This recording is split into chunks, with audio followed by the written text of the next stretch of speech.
Ngiyakwamukela kweNqonqo TV mawuthi umusha kule channel ngicela ucinezele i-subscribe button ngoba usendaweni right ozokwazi futhi ukuthola kuyindaba zamaciko akithi ngesikhathi kanye namabhinqa bese kungakhohlwa ukuthena notification bell ukuze uzokwazi ukuthola umlayezo mawukuthi khona okupostwa yiNqonqo. Ngiyabonga.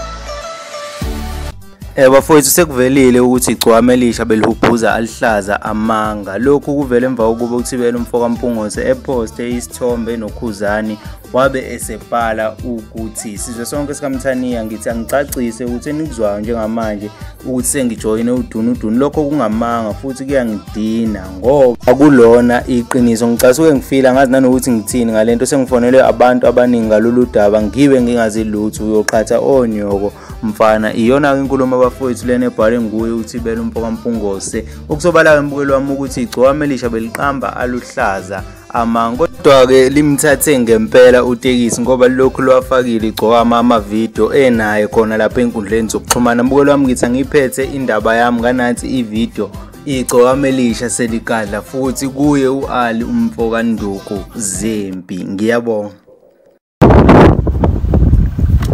Hayi kawuyamlela igada hlanzi alo lento hayi ngibonile la hayi lokho ngifanele njalo yabona ke manje sekushoda ukuthi ke manje ufuna ukuswipe umgube manje uqobo lwakhe ngizwe nje ukuthi njani kuye umuntu omuntu ukuthi ufuna ukubona ukuthi kanjani uma umfunza beva